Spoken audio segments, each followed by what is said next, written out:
일화 가족 여러분 안녕하십니까. 이가혁 라이브 이가혁입니다. 장동혁 국민의힘 대표가 오늘 국회 연설에서 이재명 대통령에게 영수회담을 요청했습니다. 내일 장 대표와 홍익표 청와대 정무수석이 만날 예정인데 영수회담 관련 논의도 오갈 걸로 보입니다. 잠시 후 짚어보겠습니다.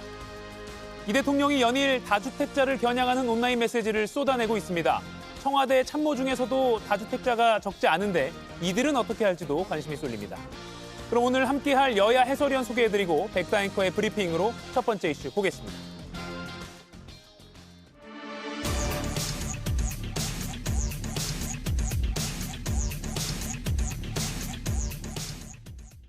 이재명 정부의 지난 8개월은 해체와 파괴, 붕괴와 추락의 시간이었습니다. 독재이고 헌법 파괴, 사법 파괴입니다. 나치 정권의 특별법원, 인민법정이 그러했습니다. 그 길을 지금 이재명 정권이 따라가겠다는 것입니다. 교섭단체 대표 연설 데뷔 전 장동혁 국민의힘 대표는 이재명 대통령을 30번 언급, 국민 27번보다 더 많이 불렀는데요. 당의 정책 비전은 이렇게 제시했습니다. 국민의힘은 3대 특검을 끝까지 관철시킬 것입니다. 국민의힘이 내일로 가는 길을 앞장서서 열겠습니다. 국민의힘은 기득권을 먼저 내려놓고 정치개혁에 박차를 가하겠습니다. 한동훈 제명 후폭풍 속 귀국한 전환기 씨는 누구와 갈지 선택하라면서 장 대표를 압박하는 상황. 교섭단체 연설에 장동혁 대표께서 어떤 멘트가 될지는 모르지만 저는 원칙론으로 말씀드린 겁니다. 오늘 교섭단체 대표 연설에서 영수회담 카드를 띄운 장동혁 대표. 재신임 위기를 돌파할 수 있을까요? 예, 오늘 장동혁 대표가 국회 연설에서 영수회담을 요청했습니다. 그 부분 조금 더 들어보고 이야기 나눠보겠습니다.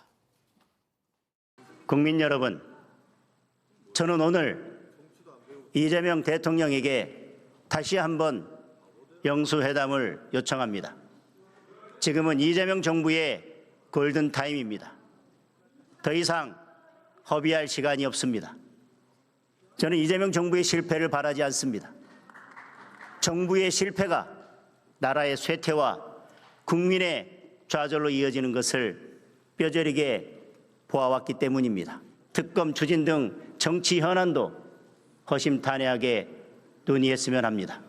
대통령께서 야당 대표 시절에 8차례나 영수회담을 제안한 것도 그런 이유였을 것이라고 생각합니다. 예, 장동혁 대표가 이재명 정부의 지난 8개월을 해체와 파괴의 시간 이렇게 평가했습니다. 신영 의원님. 그러면서도 이재명 대통령에게 영수회담을 요청했어요. 왜 요청했다 보십니까? 실제로 본인이 국민의힘 내에서의 흔들리는 당대표 지위를 더 공고히 하는 그런 대안으로서 대통령과의 단독 회담의 그림을 연출하려고 하는 거 아니냐라고 생각을 해볼 수가 있는데요. 사실은 예전에 23년도 보면 장동혁 대변인 당시에 이런 논평을 낸 적이 있더라고요. 그때 이재명 당대표께서 대통령과의 영수회담을 제안했더니 장동혁 대변인이 느닷없이 사장 나오라고 고함치는 격이다. 그러면서 김기현 대표와 당대표 회담을 먼저 하는 게 우선이다. 라는 논평을 낸 적이 있어요. 아마 본인도 예전 논평이기 때문에 기억을 하면서 오늘 아마 대표 해설을 하지 않았을까 싶긴 한데요.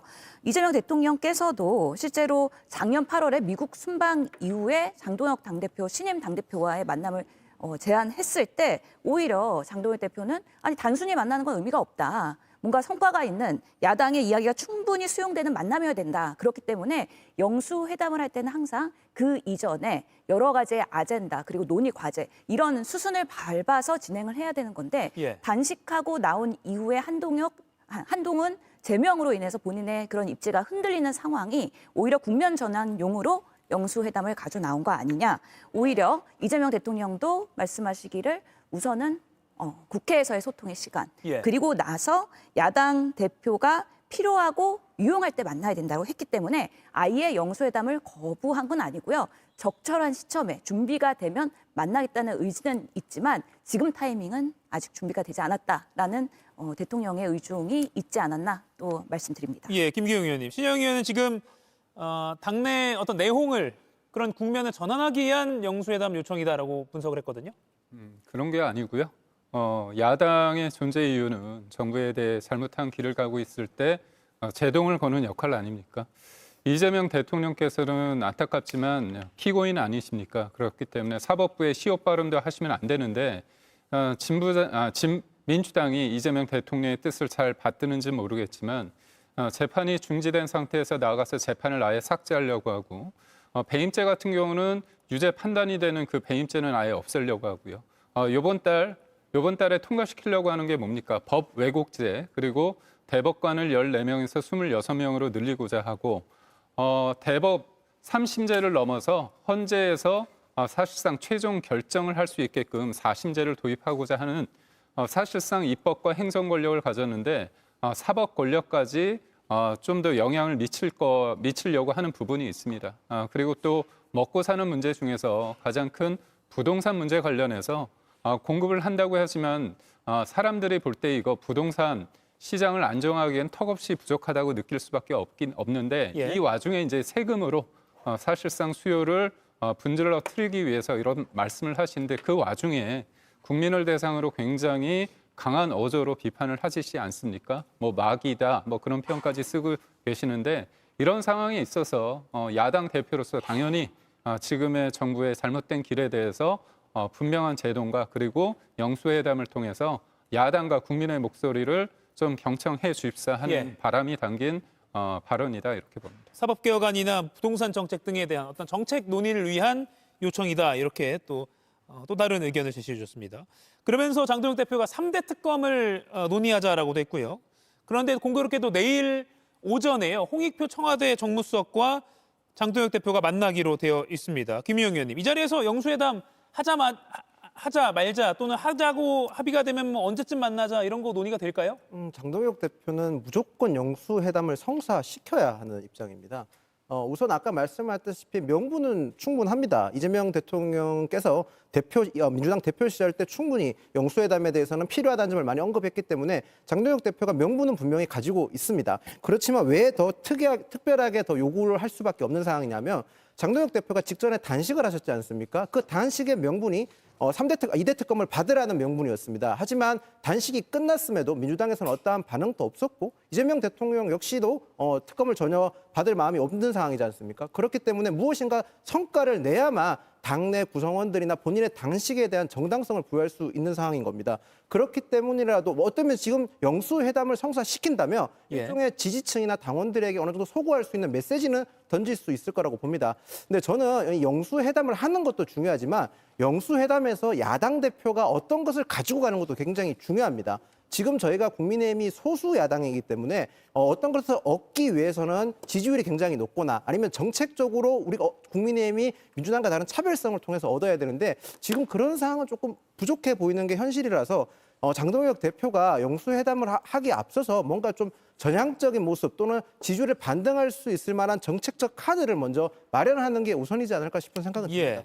오늘 제안에 대한 청와대 입장은 공식적으로 나온 게 없는데 앞서 신혜영 의원도 잠깐 언급했지만 지난달 21일에 이 대통령이 신년 기자회견을 했을 때 여야가 먼저 충분히 대화하고 추가적인 돌파구나 또 정치적 결단이 필요할 때 대통령과 야당이 만나는 게 맞다 이렇게 애둘러서 거절 의사를 표명했습니다. 이승훈 의원님, 이번에는 어떨 걸로 보세요?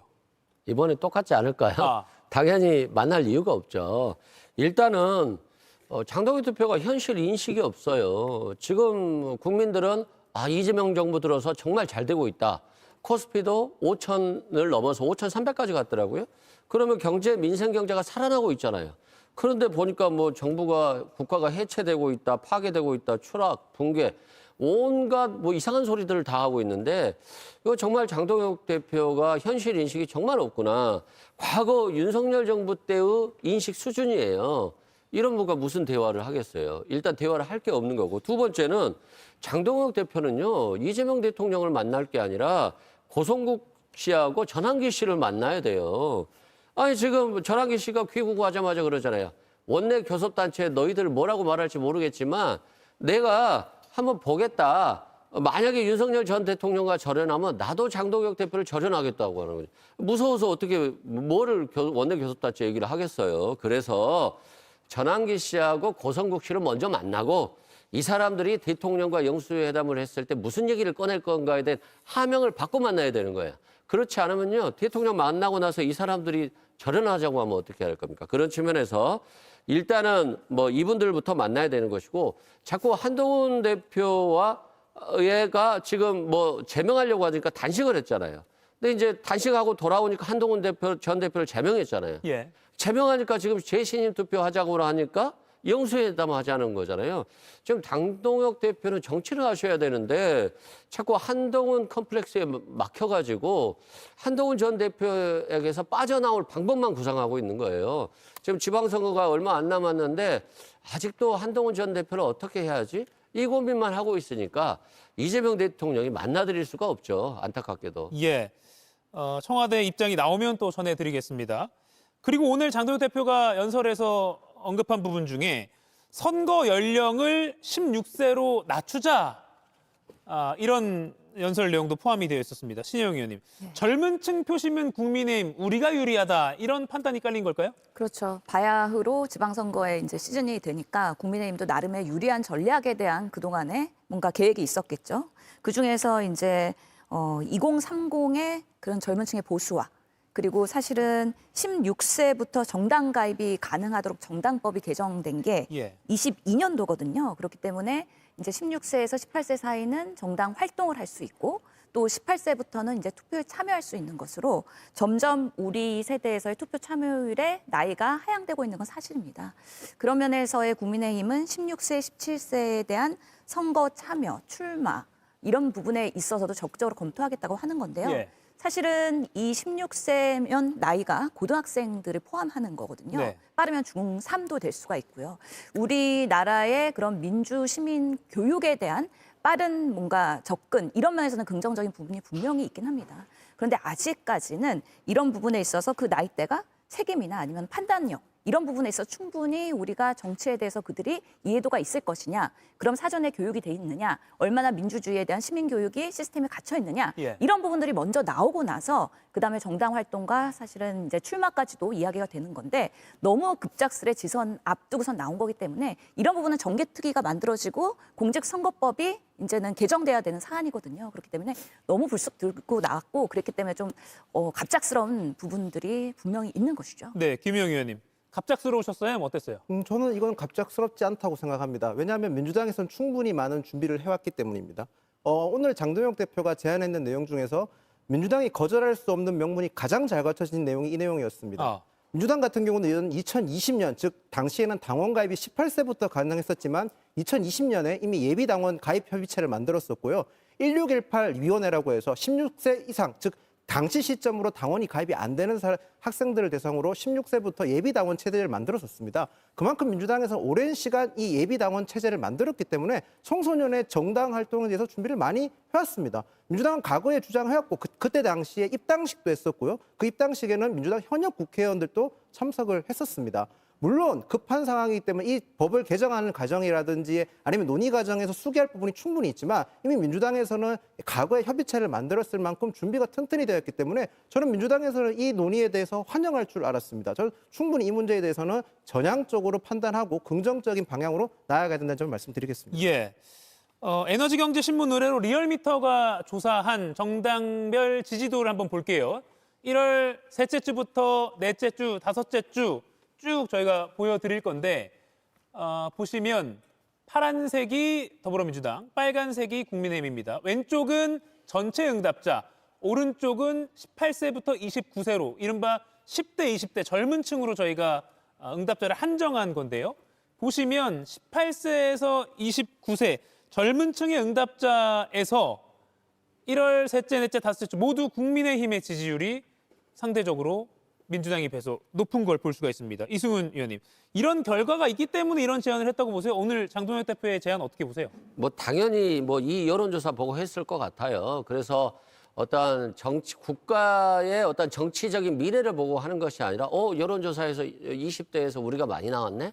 그러면 이거 하면 선거에 유리하겠네? 정도 수준의 발표이기 때문에 이게 정개특위 과정에서 통과될 가능성이 있겠습니까? 그리고 이게 또 학부모들이요, 생각보다 반대할 수 있어요. 지금 중3 고등학교 1학년 학생들에게 투표권을 주겠다? 지금 시기적으로 맞나? 왜 지금 하나의 의문이 되잖아요. 그런 측면에서는 저는 오히려 국민의힘의 이런 추진이 학부모들에게 반대로 나올 수 있다라고 생각이 들고요. 리얼미터의 여론조사가 저는 개인적으로 좀 튄다고 봅니다. 20대에서요, 국민의힘이 이 정도로 높을 수가 없다라고 보고요. 갤럽 여론조사 같은 경우에는 오히려 크게 차이는 안 나요. 그런 측면에서 좀 리얼미터 여론조사가 좀 튄다 말씀드리고요. 다만 20대 남성들이 아무래도 국민의힘을 좀 더 지지하는 건 맞는 것 같아요. 여론의 경향상. 예. 이게 뭐 젠더 갈등이라든가 또 민주화 이후의 세대이기 때문에 어떤 정치적 이념이나 소신보다는 뭐 결혼 문제, 일자리 문제, 부동산 문제, 먹고 사는 문제에 관심이 많아요. 근데 아직 이재명 정부가 한 8개월 정도 됐습니다만 민생 경제가 청년들이 원하는 수준으로 올라오지는 않았어요. 그래서 저는 조금 더 시간이 지난다라고 한다면 대통령께서 이제 부동산 문제도 이제 정리하겠다라고 예. 하는 거잖아요. 주식시장도 화랑을 걷고 있고 부동산 문제도 좀 안정을 되찾아서 청년들이 결혼을 해서 집을 살 수 있는 그런 정도 수준의 집값 안정화가 이루어진다라고 한다면 결국 청년들도 이재명 정부 특히 민주당으로 지지를 돌려올 것이라고 생각하기 때문에 뭐 이 연령을 낮추는 문제가 민주당에 불리하다라고 보지는 않습니다만 다만 너무 뜬금없다.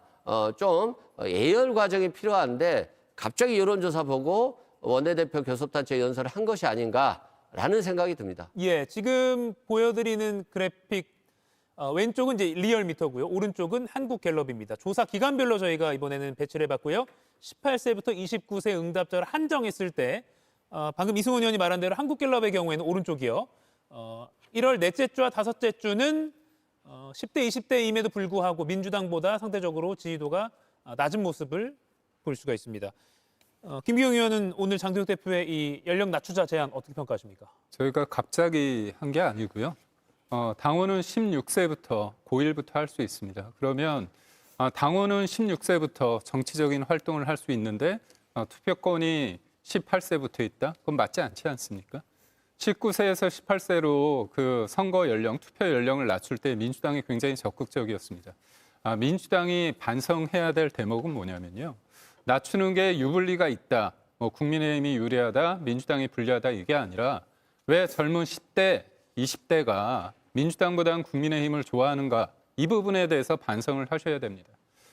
미래 세대, 대한민국의 지속 가능성을 위해서 미래 세대의 목소리가 많이 반영이 되어야 되지 않았습니까? 이재명 대통령 입장에서는 지금의 지지율이 중요하죠. 그러다 보니까 매 110조씩의 국채를 발행합니다. 지금 1,300조에서 이재명 대통령이 5년 임기를 다하게 된다면 2,000조까지 국가 부채가 늘어나게 됩니다. 그러면 우리 미래 세대의 목소리가 반영될 수 있게끔 하는 게 당연히 맞다고 보고 있고요. 무엇보다도 16세부터는 직업을 가질 수 있습니다. 그리고 세금도 낼 수 있습니다. 그리고 1960년 4.19 누가 했습니까? 고등학생 때 했습니다. 그로부터 60여 년이 지났습니다. 우리가 지금 고등학생이 그때 고등학생보다 정보나 어떤 사회에 대한 관점이 낮지 않지 않습니까? 그렇다면 이거는 유불리를 떠나서 정치라는 게 뭡니까? 투표를 왜 합니까? 국민의 많은 사람들이 참여해서 본인들의 목소리를 대변할 수 있는 선거 시스템을 만드는 게 당연지사라고 보기 때문에 지금 지나치게 유불리를 통해서 이거에 대해서 반대를 한다면 민주당이 굉장히 궁색한 모습을 보이지 않을까 싶습니다. 예, 이건 뭐 정책적으로 한번 여야가 진지하게 논의는 해볼 필요가 있는 그런 사안인 것 같긴 합니다. 김기용 의원 하나만 더 여쭐게요. 지금 국민의힘 내부에서 장동혁 대표 재신임 투표하자 말자 뭐 이런 얘기가 나오는데 재신임 투표 가능성 있습니까?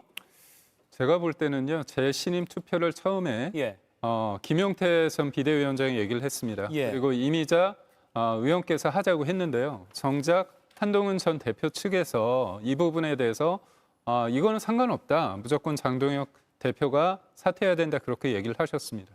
재신임을 하는 이유가 이런 상황에 대해서 일단락, 이런 어수선한 상황을 일단락하고 지금 이재명 정부의 어떤 문제점에 대해서 야당의 본연의 모습을 위해서 단일 대우로 움직이자 그런 거거든요. 그렇다면 이걸 했을 때 이거에 대한 결과를 받아들일 수 있는 준비가 됐을 때 하는 게 전 맞다고 봅니다. 그런데 한동훈 전 대표 측에서 이거에 대해서 의미가 없다고 한다면 의미 없는 것들을 왜 하는지에 대해서는 저는 뭐 납득이 안 되지만 그럼에도 불구하고 많은 의원들이 예. 그래도 이 부분을 일단락하는 과정이 필요하다고 한다면 저는 받아들일 수 있지 않을까 싶습니다. 예, 송석준 국민의힘 의원은 재신임 한다는 것은 코미디 같은 얘기다. 재신임 물어서 지면 장 대표가 물러나겠나 뭐 이런 발언을 라디오 인터뷰에서 하기도 했습니다.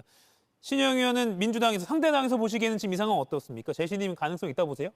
의원총회에서 조만간 결정이 될 텐데 재심임을 투표를 하면 예. 그것이 누구한테 유리하겠느냐. 오히려 장동혁 체제를 공고하게 하는 또 하나의 그런 단초가 되지 않겠느냐. 이런 분위기가 있기 때문에 송석준 의원도 코미디라고 하면서 부정하지 않았나. 그리고 친한계가 이런 부분에 있어서 재신임을 강력하게 못 밀고 있는 거 아닌가라는 생각이 들긴 하는데요.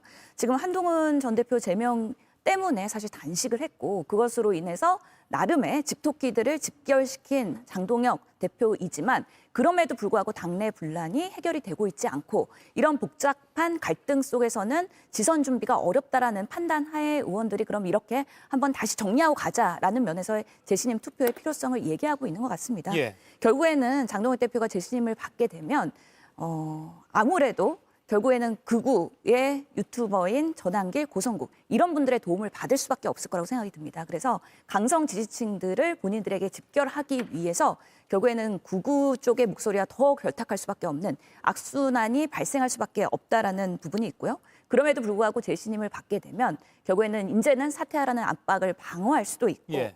또 당원들에게 지선에 있어서 본인의 중심으로의 이제 준비를 할 수 있는 체제를 정비하는 것이기 때문에 또 한편으로는 필요할 수 있겠다라는 판단들을 의원들이 하지 않을까라는 예상도 해봅니다. 예, 사실 오늘쯤 의원총회가 열려서 재신임 투표를 갈지 말지 결정이 나지 않을까. 왜냐하면 이틀 전에 송원석 원내대표가 필요하면 내일이나 모레라고 했으니까요. 이틀 전에 그랬으니까 이제 오늘인데 뭐 따로 결론이 난 건 없습니다. 이승훈 의원님, 장 대표가 재신임 투표를 받아들일 가능성 있다고 보세요. 왜냐하면 일단은 친한계는 상대적으로 목소리는 크지만 뭐 이른바 쪽수에서는 밀린다 이런 분석도 있기 때문에. 아니, 당연히 받아들일 수 있죠. 예. 제가 봤을 때 꽃놀이패 같은데요. 아. 그렇지 않나요? 아니 오늘 원내대표 교수단체 연설에서 윤절연 안 했잖아요.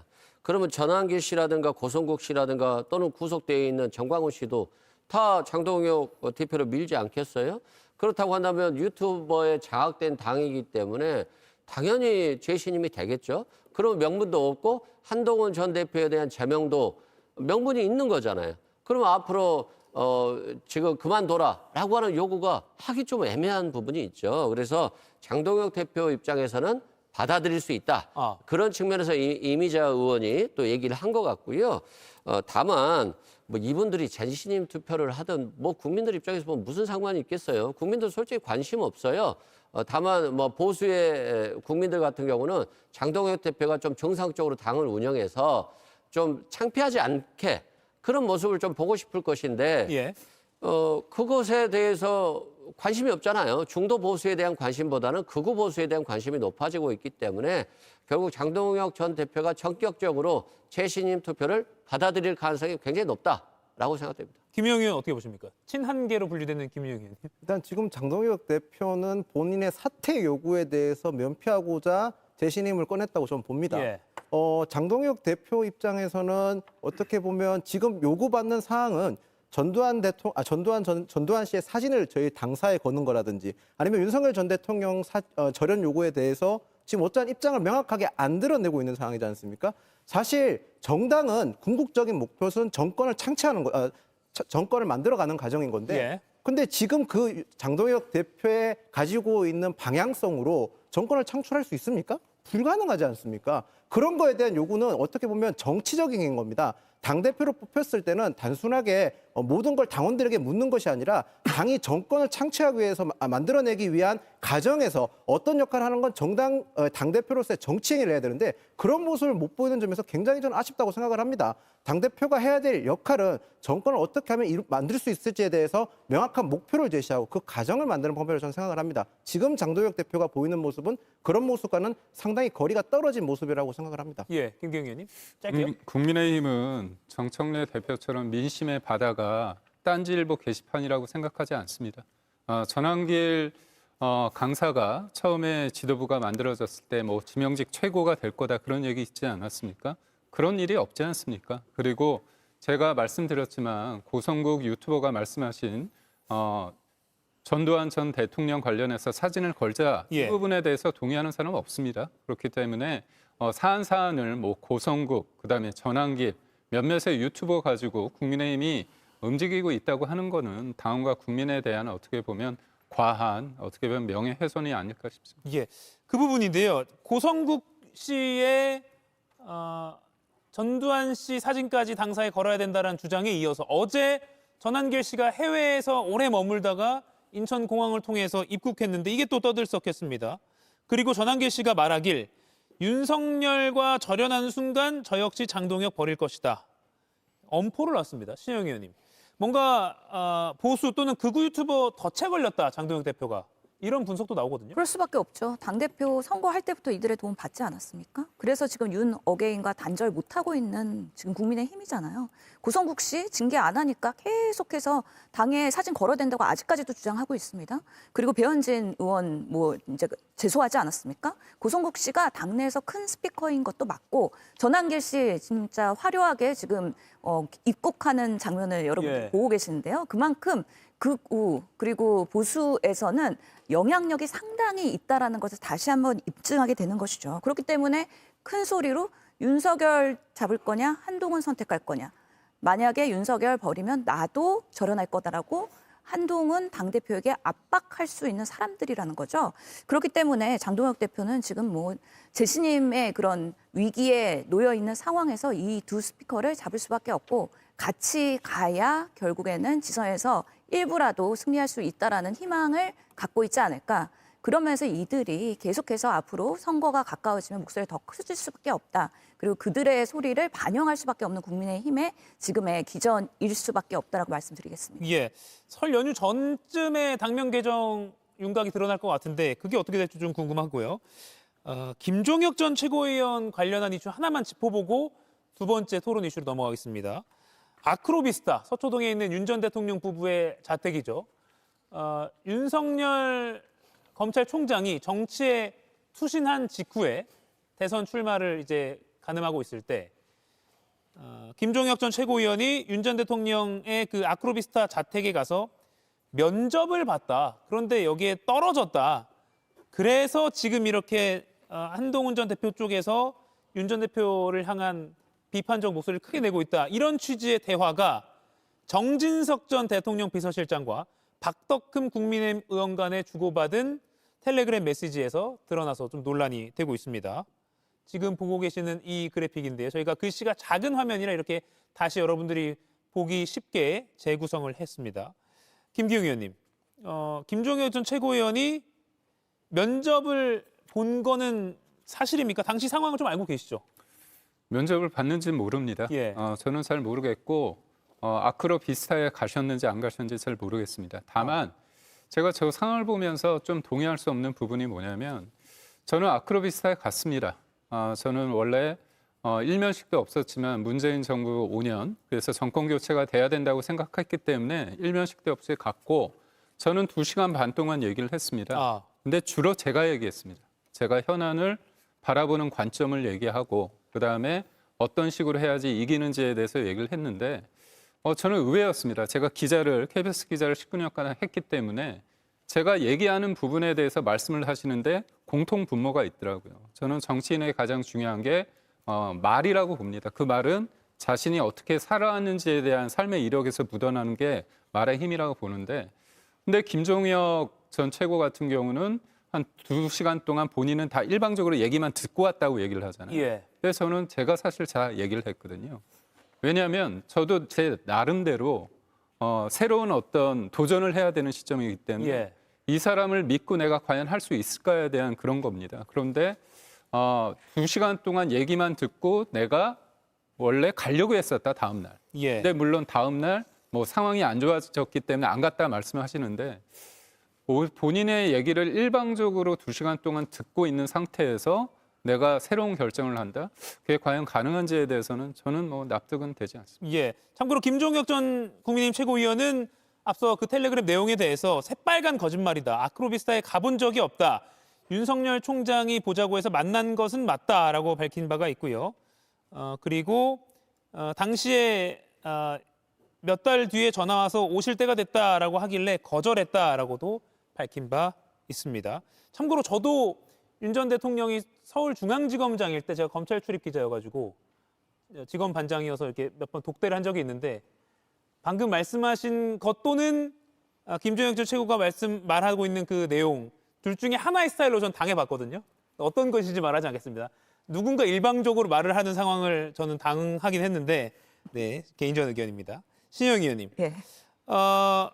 김 전 최고위원은 새빨간 거짓말이라고 해명을 했습니다. 왜 이런 공방이 벌었다고 보세요? 그러니까 정말 뭐 별 쓸데없는 공방이라고 저는 생각하거든요. 이미 뭐 내란 수계이고 사형 아니면 무기징역 받을 윤 전 대통령인데 그때 뭐 김종혁 최고가 만나서 실제로 공보를 돕느니 안 돕느니 그때 얘기하는 게 지금 무슨 의미가 있을까요? 괜히 김종혁 죽이기를 하려고 당내에서 지금 정진석 그리고 박덕흠 이 두 분이 윤석열 대통령의 시각에서 새로운 해석을 한 부분을 사실은 띄엄띄엄 얘기하면서 본인의 입장에서 설명한 그런 김종혁에 대한 해석을 지금 하고 있는 게 아니냐. 그래서 김종혁 최고가 지금 탈당 권고를 받고 있는 상황이기 때문에 조만간 이제 탈당이 되거나 아니면 제명이 될 텐데 예. 그런 면에서의 국민의힘의 합리화 그리고 이 사람이 얼마나 윤 전 대통령에 대해서 각을 세울 수밖에 없고 한동훈에게 지지할 수밖에 없는 정체적인 한계가 있었는지를 설명하기 위한 것인데 그거조차도 사실과 많이 다르다라는 것이기 때문에 아니 지금 정말 하루하루가 민생으로 중요한 국회와 정부의 시간인데 본회의장에서 저렇게 또 사진 찍히는 게 무슨 의미가 있겠느냐. 정말 책임 없는 지난 3년의 그런 국민의힘의 여당의 모습의 결과이지 않나라고 비판할 수밖에 없습니다. 예, 김 의원님 짧게 지금 김종혁 전 최고위원이 제명까지 간 상황인가요? 이제 탈당 권유까지 끝났고 열흘이 시간이 있었잖아요. 네, 토요일이 지나면 이제 제명 효력이 좀 생기는 걸로 알고 있습니다. 아, 그렇군요. 네, 그리고 뭐 오늘 저렇게 지금 말씀하신 거는 저는 아크로비스타라는 단어를 썼다는 점에 주목합니다. 최대한 김종혁 최고의 스피커를 흔들기 위한 목적이었다고 보고 있고요. 아크로비스타는 사저였지 않습니까? 사저에 불렀다는 의미는 그만큼 김종혁 최고가 본인이 발탁되지 못한 거에 대한 배신감을 가져서 지금 김종혁 최고의 발언 수위라든지 발언에 대해서 폄훼하려고 하는 용도로 저는 봅니다. 그런 게 지금 시점에서 과연 얼마나 많은 사람들이 납득할지에 대해서는 국민들께서 좀 판단해 주실 거라 믿습니다. 예, 얼른 두 번째 이슈로 넘어가겠습니다. 백다 앵커가 오래 브리핑하라고 기다리고 있습니다. 백 앵커 나와주시죠. 지난해 11월 한덕수 내란 혐의 재판장을 소란에 빠뜨린 김용현 전 국방장관의 변호인. 감치명령 2달 만에 구금됐습니다. 퇴정하십시오. 지금 명합니다. 자, 지금 하시면 감시합니다. 걔 약한 놈입니다. 그거 진관이 그거 전문용어로 뭣도 아닌데 엄청 유세를 떨더라고요. 근데 벌벌벌 떨었습니다. 정성호 법무부 장관도 사법질서의 권위를 조롱하거나 정치선동 수단으로 삼는 일을 없도록 하겠다라며 엄정 조치를 촉구했는데요. 이진관이 법정경위 10여 명을 대동해서 감치 명령을 집행하겠다.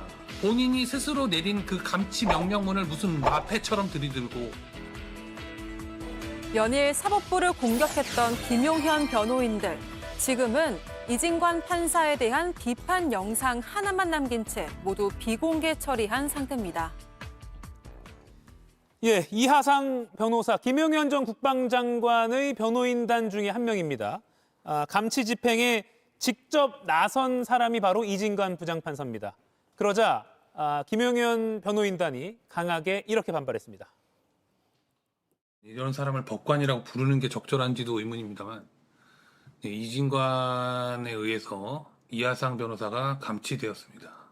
법정경위 10여 명을 대동하고 자신이 내린 감치 결정문을 마패처럼 내보이며 변호사 이하상을 감치하여 인신 구속하였습니다. 법관 이진관은 가히 전체주의 나치의 정치경찰 게슈타포를 떠올리게 하였습니다. 즉시 집행정지 신청을 제기할 것입니다. 예, 이승훈 의원님, 변호사이시니까 이렇게 집행을 직접 재판장이 가서 하는 게 좀 이례적인 건 맞는 거죠? 이례적이죠. 예. 만약에 법정에서 소란을 피우고 있을 때 바로 감치 결정을 하는 경우가 있죠. 그래서 이제 집행을 하는 경우는 있지만 다른 재판에까지 가서 집행하는 경우는 굉장히 드물어요. 예. 그럼에도 불구하고 아마 이진관 판사가 법정에 대한 모독이 너무 심각하다라고 이들에 대해서 본 것 같습니다. 예를 들어서 자신에 대해서 뭐 죽었어, 뭣도 아닌 XX가 유세 떤다, 뭐 자신들을 향해서 벌벌 떨었다, 뭐 이런 취지의 굉장히 법정 모독과 명예를 훼손하는 발언들을 많이 했잖아요. 예. 그러면 이걸 그대로 뒀다라고 했을 때, 저 사람은 검사 출신 변호사니까 그냥 가만히 두는데 왜 국민이 나는 감치를 합니까? 라고 하면 어떻게 하겠어요. 그렇기 때문에 국민들을 봐서라도 감치 집행을 할 수가 없어요. 저렇게 박수치고 떠들고 있는데요. 도대체 저 사람들이 왜 박수를 칠까? 뭐 윤석열 전 대통령, 김용현 전 장관에 대한 재판을 잘 진행해서 무죄 판결을 받아서 자신들의 논리가 통했다. 뭐 이렇게 박수치고 떠들면은 어쩔 수 없는 거잖아요, 그거. 그런데 족족 다 치고 있잖아요. 한덕수 전 총리도 23년을 받았죠. 그다음에 윤석열 전 대통령도 체포박이는 5년이나 받았잖아요. 예. 그럼 자신들의 주장들이 다 깨진 거 아니겠습니까? 그럼에도 불구하고 저렇게 판사를 인신모독하면서 자신들이 잘하고 있는 것처럼 저 사람들은요. 변호사가 아니라 유튜버들이에요. 저렇게 유튜브식으로 재판을 진행해서 자신들의 의뢰인은 엄청나게 많은 형을 받게 하면서 자신들은 출세하는 겁니다. 유명해지는 거죠. 그러니까 저런 분들은 국민들께서 저런 사람들을 변호사로 선임을 하면 당사자는 망하고 변호사들은 출세한다. 근데 그 출세가 진짜 출세한 줄 알았더니 감치돼서 독방에 가잖아요. 예. 그런 측면에서 다시는 저런 변호사들이 나와서는 안 되겠다 이런 생각이 듭니다. 예, 이하상 변호사는 어제 바로 감치 집행이 돼서 서울구치소로 바로 수감이 됐고요. 15일 감치 명령을 받았는데 애초 1차 집행 때